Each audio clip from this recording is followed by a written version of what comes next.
My name's Chas Bruns. I'm just a goofy guy who loves to travel, and just like you, I want to see as much of the world as I can. The only difference is I happen to be a filmmaker, and I bring my camera pretty much everywhere, which means you're going to get to find out some of the best places in the world to eat,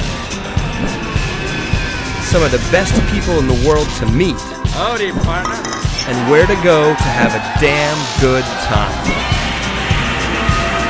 And the best part is, I'm gonna show you how to do it all dirt cheap.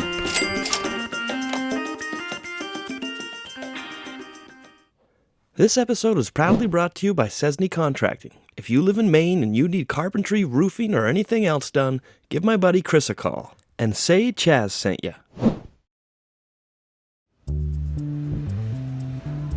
Welcome to Japan. Arigato. Tyson's not Japanese, he just plays one on TV. Of course, the first thing you do in Japan is go to 7-Eleven. hot dog for $1. Not bad. We just wrapped filming the last episode in Indonesia, so Tim is grumpy and does not want to be filmed. But I did it anyway. I gotta give the people what they want, and what they want is more Tim Lowe. For about $9, the Access Narita bus is the cheapest way to get into Tokyo. But since Tim was tired and I was too, we decided to take the Skyliner train. It costs $22.78 each way, but gets you into Tokyo in 36 minutes as opposed to 2 hours of bus and subway transfers. And it's because the Narita airport is way outside the city. Walk into the hotel. Tonight, we're staying at Sakura Hotel. It's $70.15 a night per room, or $23.38 a person. It's a cozy, traditional tatami room that sleeps 3, and it comes with shared dorm-style bathrooms.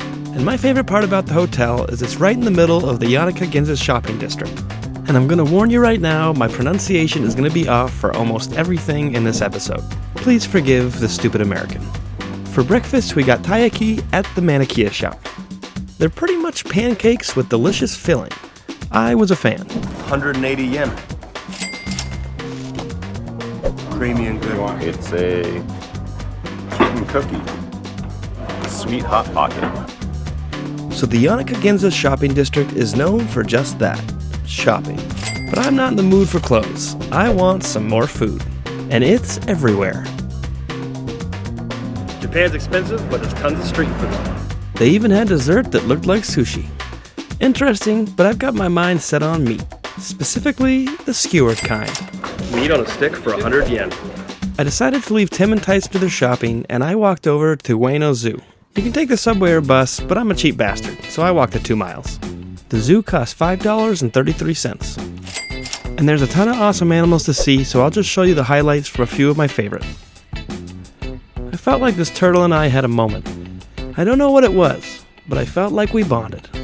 It's not a huge zoo, but I'd give yourself at least 2 hours to see everything. And I got in there sort of late in the day, so most of the animals were either being fed dinner or sent to bed. So if you're gonna go, it's best to go early. But to be honest, I thought feeding time was pretty cool. Like, check out these fruit bats. They look like baby dogs with wings. And just like dogs, they're fighting over their food bowl. This dude was like, screw you guys, let me know when you're finished. That's a big bear. I love polar bears. And of course I had to swing by the panda as he had his dinner of bamboo. But it was getting late, and watching all these guys eat dinner was making me hungry. Luckily for me, right outside the zoo is a food market. And the staff at the zoo told me they had potato on a stick. Let's do it. This stuff is delicious. The first time I found potato on a stick, I was in Thailand. But apparently the Japanese like it too. It's pretty much deep-fried potato seasoned any way you like. I prefer garlic. It's really delicious. And it's really cheap. But if you're carnivorous like me, this market also had fresh squid as well as meat on a stick. Everything I love. At the end of the food market was the Shinobazunoike Bentendo. It's a free temple, and for a small donation you can burn some incense or bang a gong.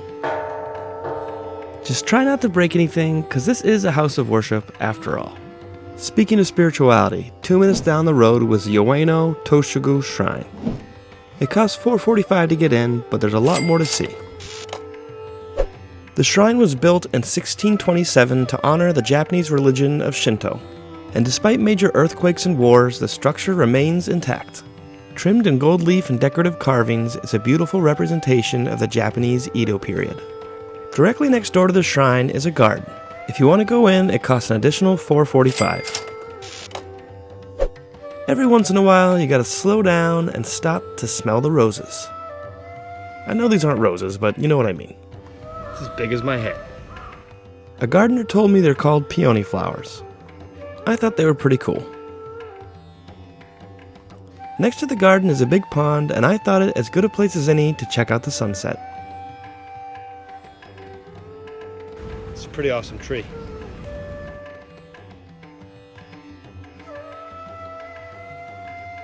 Oh yeah, right next door to all this is the ladies' hostel.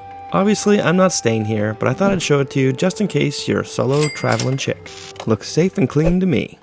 I was too tired to walk the 2 miles to get back to Tim and Tyson, so I spent $1.91 to hop on the city bus. I'm going to show you 2 dinner spots near the hotel. The first is Yamanishi. They're known for their eel, so that's what I'm going to get. It came out to $9.60 US, but remember, we're in Japan. Everything's expensive. The eel is delicious, but I also love their toilet. The flush also activates a sink. Amazing. I gotta give it to the Japanese. Their toilets are like robots. Next up is Menya Hidamari, and it's a bit cheaper. You put your money in a vending machine, press the button that corresponds to the dish you want, and give the receipt to these guys. I'm getting some dumplings. Handmade with extra ginger. Damn tasty.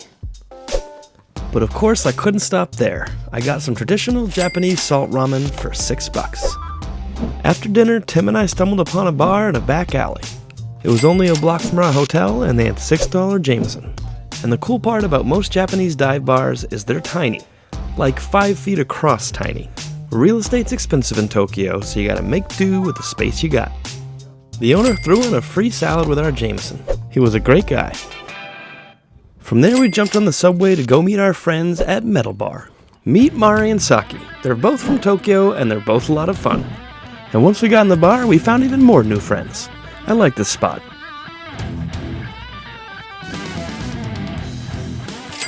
Draft beers for $4.45, music videos playing in the background. I was a fan. My buddy Calvin was trying to show me some newfangled cigarette gadget thing that's not available in the US yet, but it's all the rage in Japan. Supposedly healthier for you. And unlike most places in the US, you can still smoke in bars in Tokyo. Personally, I'll pass. If I'm gonna get taken out by one of my vices, it's gonna be beer. Speaking of alcohol, my friend Mark wanted to show me a hoppy. He was wearing a mask in a loud bar, so none of the audio was usable. More or less as a non-alcoholic beer mixed with sochu, which is a Japanese alcohol distilled from rice. It's a drink you can only get in Tokyo, and it's pretty unique. Kota, the bartender, made us some free popcorn. And we probably needed it. We were getting a little rowdy. Okay, it wasn't that crazy, but it was Mark's birthday and we were having an awesome time. This guy was dancing, Tim was laughing his ass off. We enjoyed ourselves.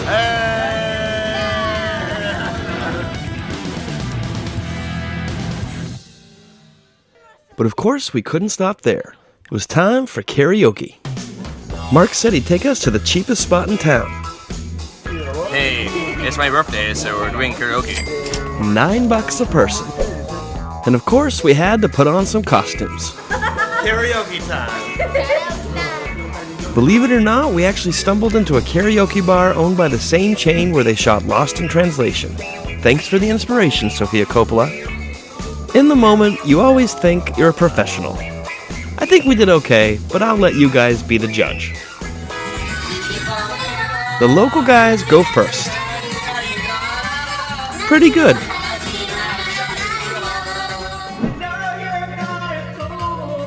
I'm pretty sure this is the first time I've ever heard Tim Lowe sing. A for effort. Just needs to work a little on his timing.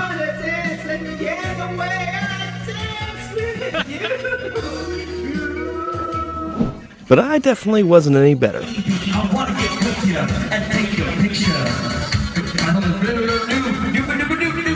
I swear it's harder than it looks. Okay, we were pretty awful.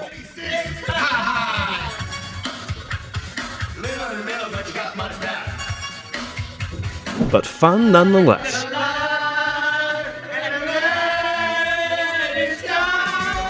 Okay, I've tortured you guys enough, and it's time for us to go home anyway. Heading to the subway.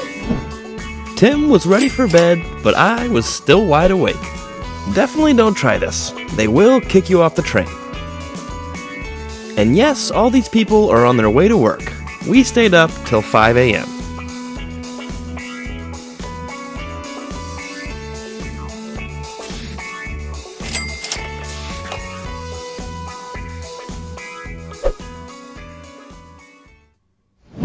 Let's do some Tokyo facts. The population is 38.3 million people. It has some of the most highly rated restaurants in the world, and it has twice as many 7-Elevens as the United States. We started off our day at the Daikokuten temple. It was free to walk around, and it's only a few minutes away from our hotel. It's a Buddhist temple built in 1655 and has lots of amazing handcrafted stonework. They sure don't make things like they used to, that's for sure. You'd have to apprentice for years to even come close to this level of skill. It was a beautiful way to start our day. So for breakfast in the Yanaka shopping district, you can get an orange for 55 cents, or Japanese breakfast pastries for as cheap as $1. Hot dogs. And so many varieties. Yum. You can even get freshly roasted chestnuts. But after last night, we were in the mood for something fried. We weren't even sure what kind of meat it was, but it was cheap. Tonight we're staying at the Oyado Capsule Hotel. Sleeping in pods is the cool new thing to do these days. $38 a night. It's similar to a shared dorm, but you get your own little pod. And even your own little TV and headphones. I thought it was awesome. I'd stay like this everywhere. So I'm inside the capsule. It's pretty crazy in here. It's actually kind of spacious once you get inside. And what more do you need besides a TV and a bed anyway? Plus, the bathroom was clean and the common area came with some freebies. Drink and free. And miso soup and tea and free. The coolest part about staying at the Pod Hotel is you're directly next door to Akihabara. And if you couldn't already tell, this is the hub for electronics and video games in Tokyo. And don't forget cosplay and anime. The Japanese love this stuff. And I thought it was pretty cool too. Time for video games. Different games on every single floor. Insanity. Akihabara is famous for what's known as otaku culture. Otaku is a Japanese term for people with obsessive interests, commonly anime and manga fandom. Some gamers play for days without food, water, or sleep. Some even die for their trade. Believe it or not, in 2015, someone kicked the bucket from playing 19 hours of World of Warcraft. That's some dedication. But at least he went out doing what he loved. But I'm not huge on video games, so I'm gonna go shopping. I hear this place is full of cheap electronics. I'm gonna see if I can find a cheap battery pack for my phone. Found a wall charger for $1. If you want it, they got it. So far, I'm a fan of Japan.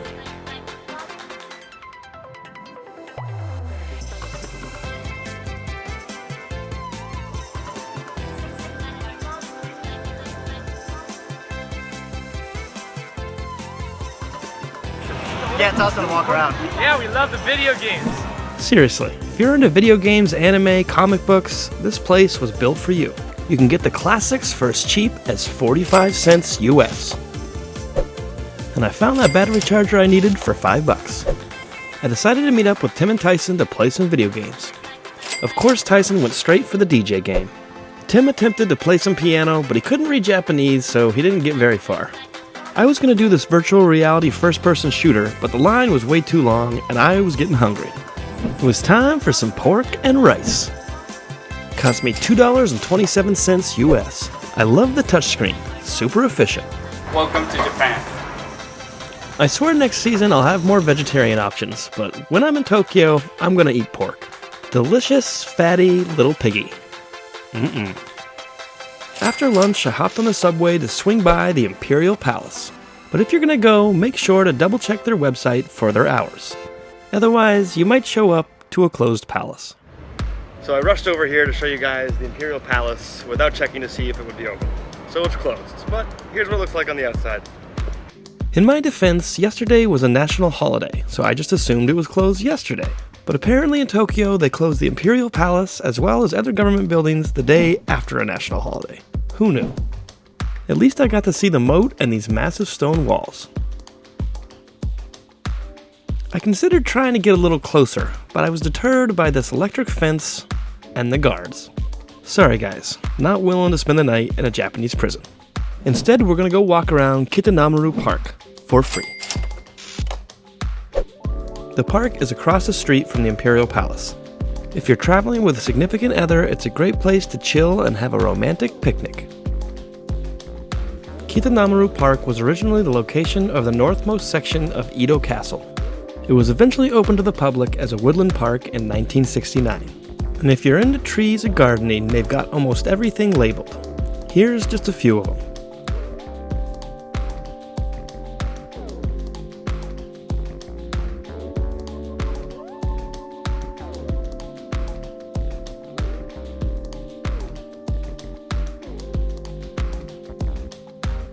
I just found out that even though the Imperial Palace is closed today, the Science Museum next door is open, and they've got an electrified plasma globe.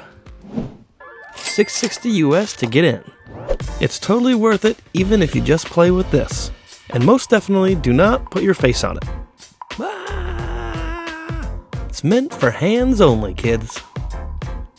And now here's a montage of all the cool stuff you can do here. They've got remote control robots and 3D printers.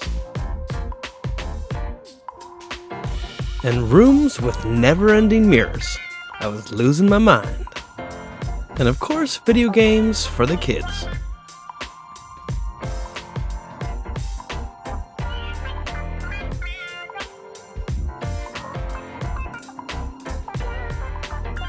As well as blue infinity tunnels and floating water drops. And whatever this is, you could stay busy in here for hours.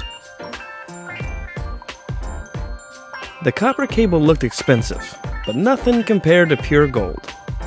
You can hypnotize yourself, spin this chair around, or make a huge bubble. As cool as it was to stumble upon the Science Museum, I wanted advice on what to do next from the locals. So, you ask me what to do in Japan? I would say Sumida River Cruise. Go to the river cruise! If you watch my show, then you know I'm a sucker for a good river cruise. So I took their advice and hopped on a subway for $1.51 and headed down to the water, doing the cheapest river cruise that I could find. $4. Please hold your smart card. Oh, please wait. The ticket is now printing. Please take your ticket and change. Time for a sunset cruise. I had the whole damn thing to myself. Must have been the off season.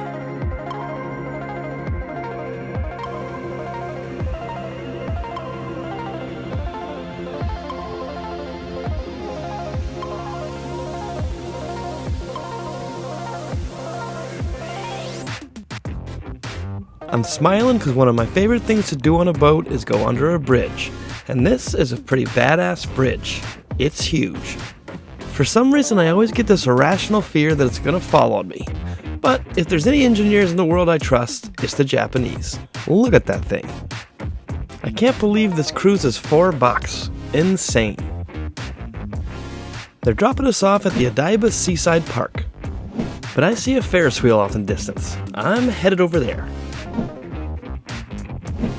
$8.45 to ride.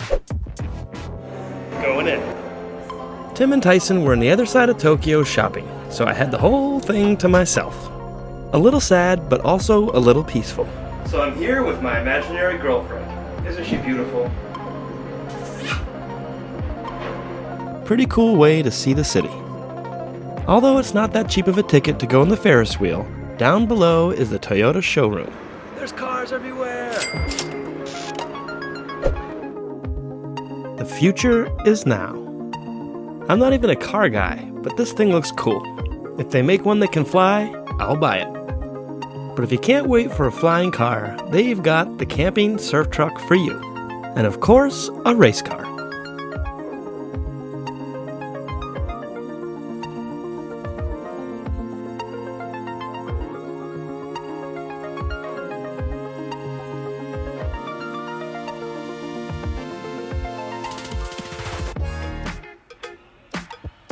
Okay, enough geeking out. I'm heading over to the shopping district to meet Tim and Tyson for dinner.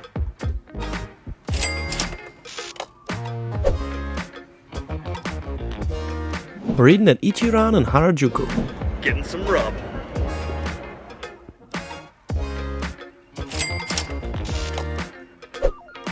A computer tells you where to sit, and most of the time, you sit by yourself. I kinda like it. Private little stalls. Tight fit. They make the food back here and then deliver it through your window. When you're ready for them to bring it, just press this button. Pour yourself some water, and before you know it, your food's out.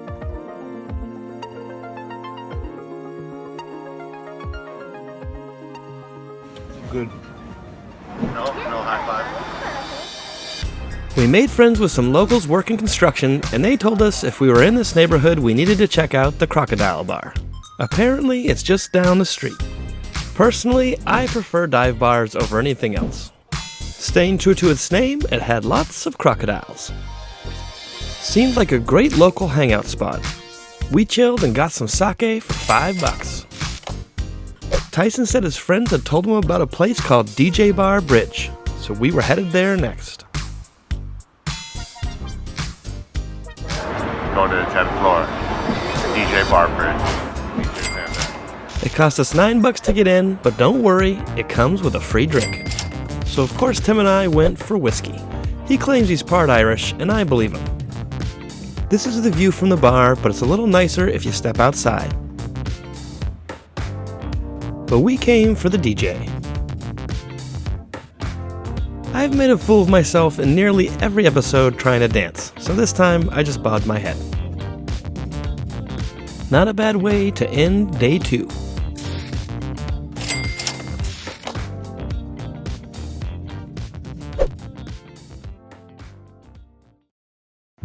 I'm taking the subway across town to check out a life-size Godzilla head. It's on top of the Grocery Hotel and supposedly is pretty badass. But first, let's get a dirt cheap breakfast.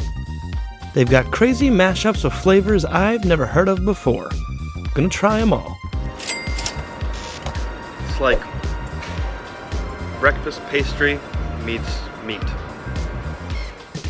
Let's go find us a giant lizard head. It's free to go up if you're staying at the hotel, but if you're cheap like me, just buy something at their cafe. Looks delicious. I got a coffee for $7.81. Remember, we're at a very fancy hotel in Tokyo. And now I get to see Godzilla. I'm looking all over the place, but I just can't find it. I thought this thing was supposed to be huge. Where the hell is it? Oh crap. Good thing he's not real. I would have been toast. Godzilla! Speaking of views, I'm headed that way. I'm going to the Tokyo Metropolitan Government Building Observatory. It's a mouthful, but it's free.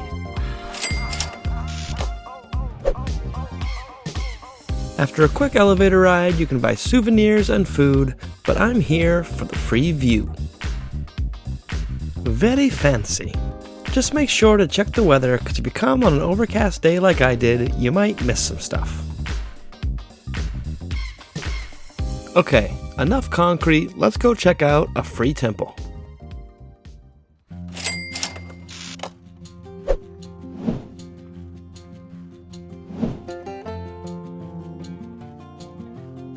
Big trees.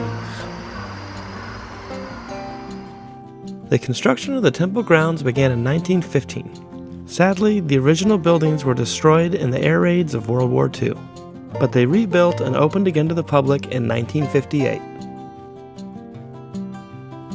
Foreign dignitaries often come to see the temple. George W. Bush and Hillary Clinton have both visited, so why shouldn't you? It's free. Time to meet up with Tim for some more noodles. Honestly, I can't get enough damn noodles.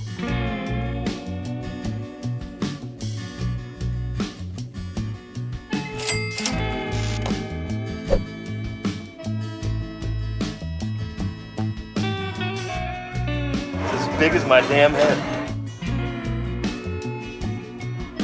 And delicious. But who's counting calories? Time for lunch number 2. Can't come to Tokyo and not have sushi. And it might as well be conveyor belt sushi in the red light district. Tim was full, but I had no problem eating alone. Cheap assembly line sushi that Henry Ford himself would have approved of. I was in heaven.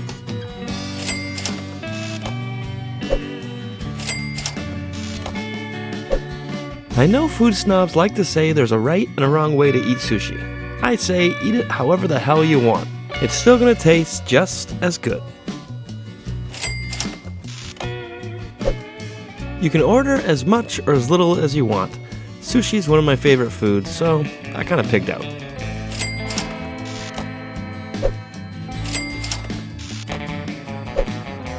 Now that my belly's full, it's time to go exploring. Tonight we're staying in the red light district. But don't get excited, we're not going to any strip clubs. And even if we did, I highly doubt they'd let me film. And regardless, Shinjuku's a huge area. There's a bunch of other awesome stuff to do here. Let's walk around and see what we can find.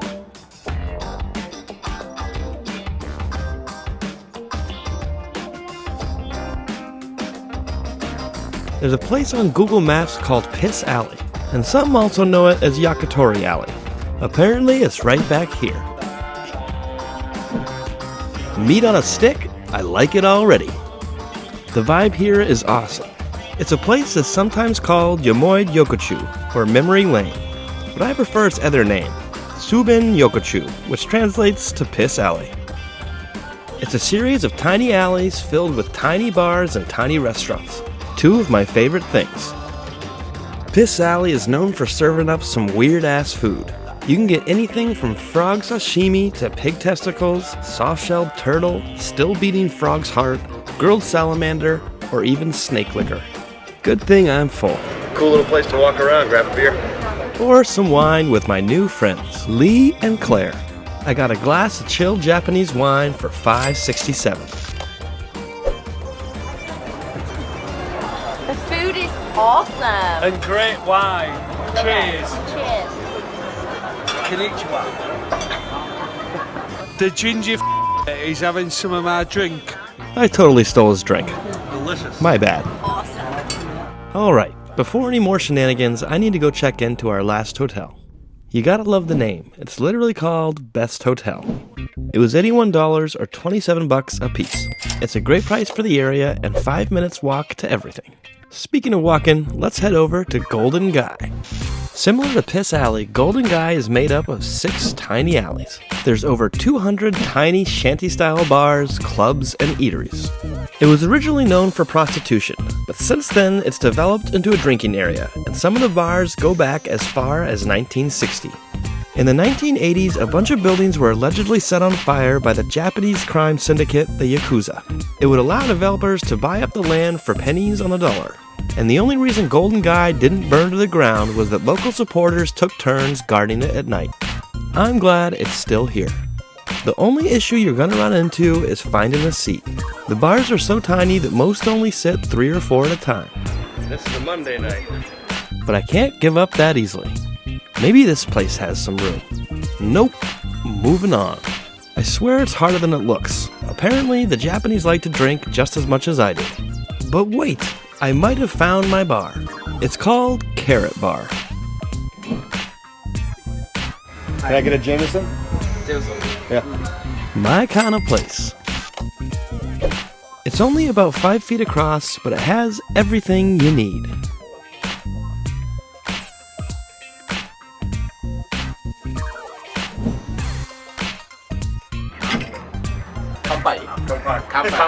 Okay, time to slow down my drinking before I start to look like this guy.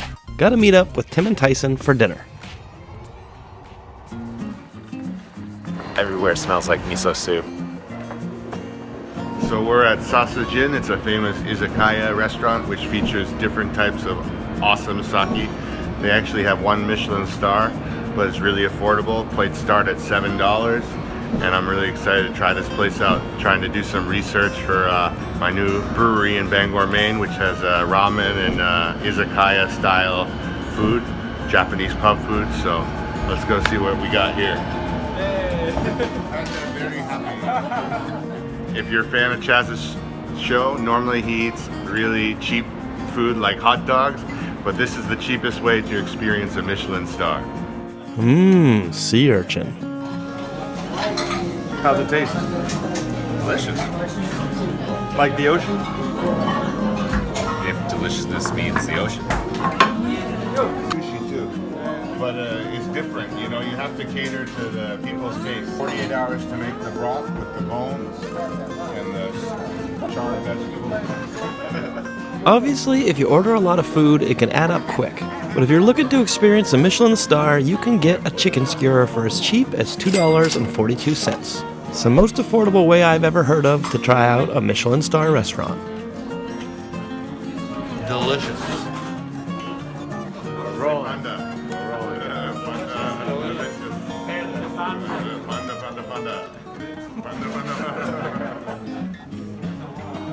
Awesome. Now we're heading across town to meet up with some random people that Tyson met earlier. Because, why the hell not? Grabbing some food and drinks at Bakarocho. What up, DJ Chef Panda here at Bakarocho. We met some awesome people on the street. They were Australian with Japanese people, so we had a bit of a language exchange. But you know, it doesn't really matter. It's all about the vibe here, the people that you meet. Anywhere you go in Japan, in Tokyo at least, it's gonna be good food. Even 7-Eleven, so you don't have to worry. We're gonna eat good. Of course, I got one of my favorite things. Hot dog. Okay, it's a little more gourmet than that. The tapas style plates here start at $2.79.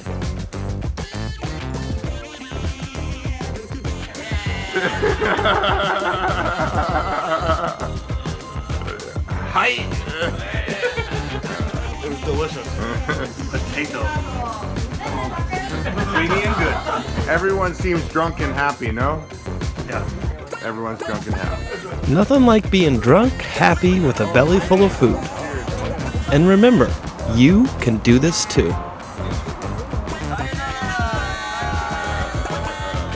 Ciao. Tokyo 2017. Sayonara. Sayonara. Thank you. Sayonara, sayonara, sayonara. もうすぐそこは白い。愛したのはあなただけ。OK。運転さん、はい、ごめんね。いいですよ。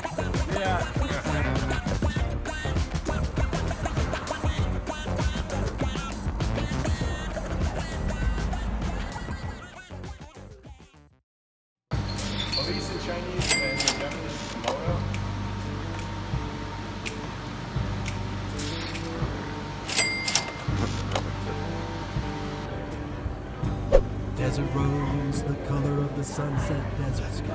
Oh, Godzilla. So beautiful, she catches every eye. She spreads her petals to the warm sunrise, draws in the birds and the butterflies. So beautiful, she makes grown men cry, thinking about the loves of their lives.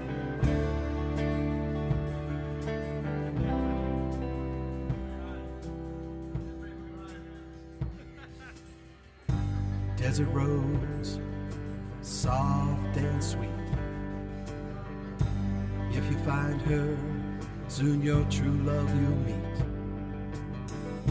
A flower so beautiful that when women gaze upon it, it's like they're gazing into their lover's eyes. Their hearts beat faster and the tears fall from their eyes.